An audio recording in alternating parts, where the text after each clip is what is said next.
Freedom's calling, chains are falling, hope is dawning, bright and true. Day is breaking, night is quaking, God is making all things new. Jesus saves.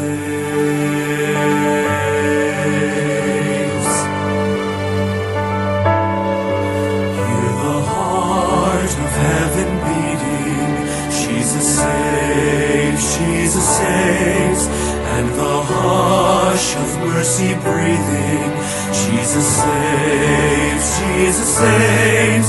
Hear the hosts of angels sing, glory to the newborn King, and the sounding joy repeating, Jesus saves. See the humblest hearts adore Him, Jesus saves, Jesus saves, and the wisest bow before Him, Jesus saves, Jesus saves. See the sky alive with praise, melting darkness in its blaze. There is life forevermore in Jesus saves. We will live our sorrow sharing, Jesus saves, Jesus saves. He will die our burden bearing, Jesus saves, Jesus saves. It is done, we'll shout the cross, Christ has paid redemption's cost, while the empty tombs declaring, Jesus saves. Rising up so vast and strong, lifting up salvation's song. The redeemed will sing forever, Jesus saves.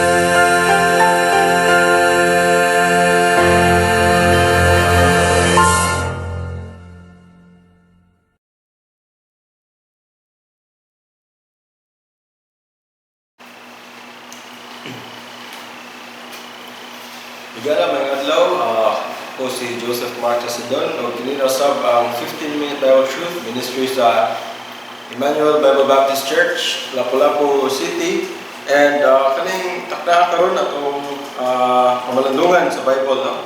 Atong tagapagtagad ang naasa na isulat sa 2 Corinthians chapter 5 and verse number 18, which says, "And all things are of God, who hath reconciled us to Himself by Jesus Christ, and hath given to us the ministry of reconciliation. To wit, that God was in Christ reconciling the world unto Himself, not imputing their trespasses unto them, and hath committed unto us the word of reconciliation." No? So nakita nato diri nga all things are of God. In the Bible, no, nga all things are of God, who hath reconciled us to Himself by Jesus Christ. No?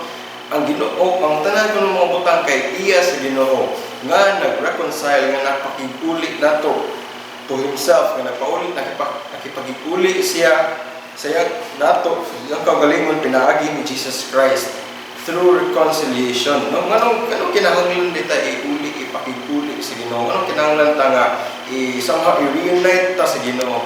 Nganong kinahanglan nga magiusap tagbalik sa Ginoo? No? Ganong kinahanglan, ganong naadi si Jesus Christ, ganong iyang gihatag si Jesus Christ aron mahimo nga halad, aron nga ma-reunite ta diha sa Ginoo balik. Ganong gihatag sa Ginoo si Jesus Christ. No? Ganong kinahanglan maning reconciliation. Ganong kinahanglan ta makiguli, ganong kinahanglan ta mobalik sa Ginoo. No? Mo ta tong naon nga daghan mga pamaagi ang mga tawo aron mobalik sa Ginoo. No? The religion, no, ilang mga good works. Most people kay magtug simbahan aron mabalik sila sa Ginoo kay lagi nabuhi dili indot. Some people kay ganahan sila nga ilang kinabuhi muduol sa Ginoo, but dili na siya mao pamaagi. No, atong tagaan pagtagad karon ang reconciliation. Ganong kinahanglan ta nga makiguli sa Ginoo. No? Number 1, kinahanglan ta makiguli sa Ginoo kay kaaway ta sa Ginoo. Simply saying, kaaway ita sa Ginoo. Dengan naman, mga makasasala na ta. So wala pa naluwas ang tao Kung wala pa ko naluwas, ikaw, kung wala pa ka naluwas, kaaway ta sa Ginoo. No, naglakot ang Ginoo na to every single day because unrighteous ta sa iyang tubangan. No, ito makita ni sa Ephesians chapter 2. Makita niya sa Ephesians chapter 2 and verse number 16, and that he might reconcile both unto God in one body by the cross, having slain the enmity thereby. Anong tungod sa cross ni Jesus Christ, nawa ang pumutuutan ni Jesus Christ, mawa ang atong pakik-away sa Ginoo. No, every day nakik-away ta sa Ginoo, kaya naman every day we sin. No, di man siguro ta makasin through our actions, but our words. Siguro dili sa words, but our thoughts. No, every day nakik-away ta sa Ginoo, and we don't even know it. No, kung wala pa ka naluwas, kung dili pa luwas ang usa ka tawo, nakik-away siya sa Ginoo matag adlaw. No, dili lang guro siya kibaw kay wala siya na-inform sa Bible, but every day nakik-away siya sa Ginoo. Muna kinahanglan ta makiguli sa Ginoo kay maabot ang panahon nga dili na mercy ipakita nato. Pakita sa Ginoo nato. The fact nga buhi pa ta karon, meaning nakaluoy pa ang Ginoo nimo, nga spare pa kaniya. No? Ingon siya nga ingon ang Bible nga nasuko ang Ginoo sa mga unrighteous every day. And since unrighteous ta, nasuko ang Ginoo. But for now, gipalabaw sa Ginoo ang iyang kaluoy nato. Muna nga matag karon og niya na ay mga message about Jesus Christ. Ato gini siya pamalandungan, no? Og ato ning tuuhan si Jesus Christ kay aron mawa ang atong pakig-away sa Ginoo. No, ngano kinahanglan ta makiguli sa Ginoo? Number 1, kay kaaway ta sa Ginoo. And next, ngano kinahanglan ta makig-reconcile sa Ginoo? Kay mo ngano, we are already condemned, no? Wala tay ang atoang kita nga mga tawhan nga wala pa naluwas. Kung mga tao nga wala pa naluwas, kamo wala pa mo nakadawat ni Jesus Christ kay kita condemned na ta. And once condemned ta, nakatang na to ang kalagot sa Ginoo dito sa impyerno. Once nga mamatay ta, once nga mo dangat ta sa kamatayon, kamatay na to, impyerno ang itong padulungan. No? Ingon diri sa Bible nga, he that believeth on him is not condemned, but he that believeth not is condemned already. So samtang wala pa naluwas ni ang tao, ang iyang padulungan, impyerno na. So muna nga atong kinahanglan ta makiguli sa Ginoo through Jesus Christ, no? Condemned na ta already. And next, last, ganun kinahanglan ta makiguli sa Ginoo. Ganun kinahanglan ta nga mubalik sa Ginoo through Jesus Christ.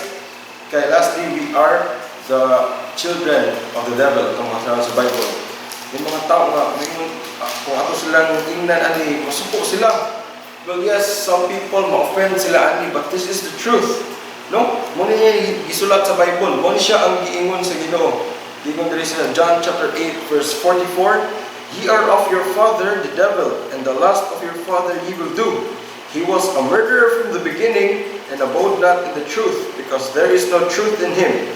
When he speaketh a lie, he speaketh of his own, for he is a liar and the father of it." No, mga tao sila, anak ko sa yawa. Anak ko tanan sa Ginoo. But ang Bible ay nag-iingon nga ang mga tao na himong anak sa Ginoo pinaagi sa pagtuo diha ni Jesus Christ. No? Mga tao mo sila, dili bunyagan gud ko, dili kay naagi ko yung mga gipang-agi nga proseso, anak na ko sa Ginoo. But in reality, kitang tanan hinimo ata sa Ginoo, but dili kitang tanan anak sa Ginoo. Muna siya truth nga angay na tumahibawan. No, anak ta sa yawa, mga tao nga wala pa naluwas, sa ako wala pa naluwas, kamo kung wala pa naluwas, anak ta sa yawa. But tungod ni Jesus Christ, no, nauli ta sa Ginoo. Gano day brad unsa day story ano ba kanong relate ni Jesus Christ tungod atong sala ni Adam ug Eve. Nga atong connection diya sa Ginoo na putol. Ug sa dihang naputol ni siya ang tao ng Ginoo wala na nagtagad. And somehow, some people naninguha ang mga katawhan ng balik sila sa Ginoo in their own ways.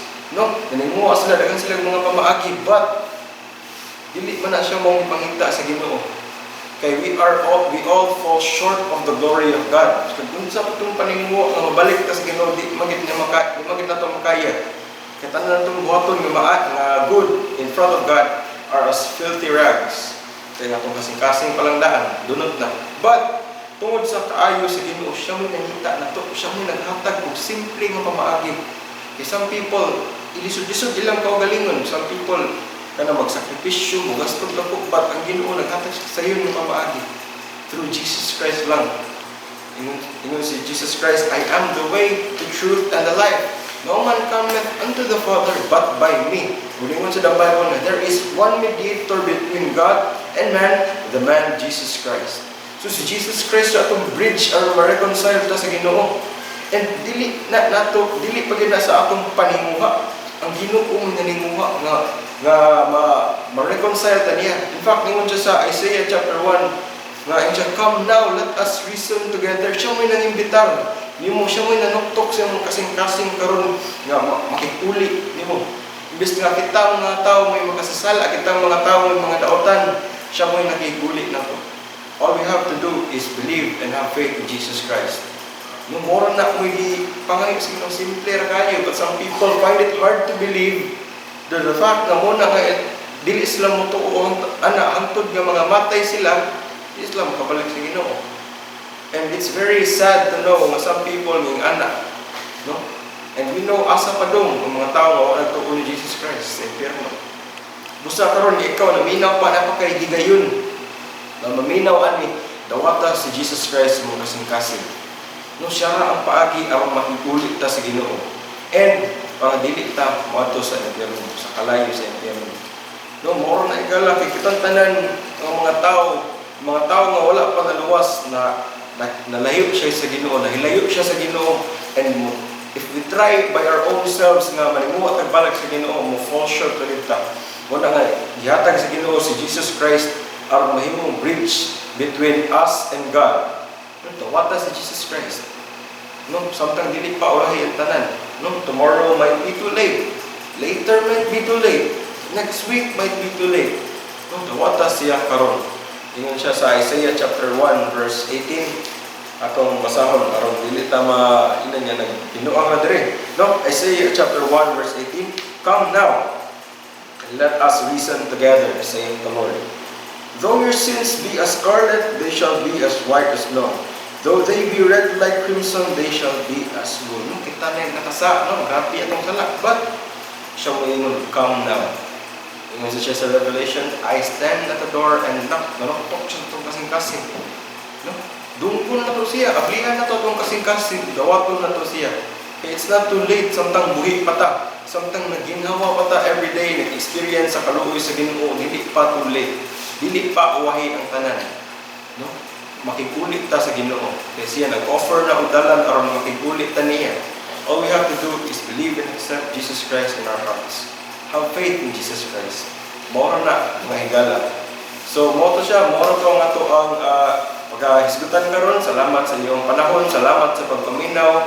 Sa sunod na pod nga episode, sa sunod na pod nga higayon. Daghang salamat ug ang Dios magapanalangin. Kung ikaw nagatuo sa pulong sa Dios mahitungod sa kaluwasan, pag-ampo ani nga inampuan, Ginoong Jesus, usa ako ka makasasala ug dili angayan sa langit. Salamat sa imong kamatayon dito sa krus alang sa kabayaran sa akong sala. Pasaylo ako sa akong mga sala ug akong angkunon si Ginoong Jesus nga akong manluluwas. Pasudla si Ginoong Jesus sa akong kasing-kasing kay gusto kong malangit. Sa ngalan ni Ginoong Jesus Kristo. Amen.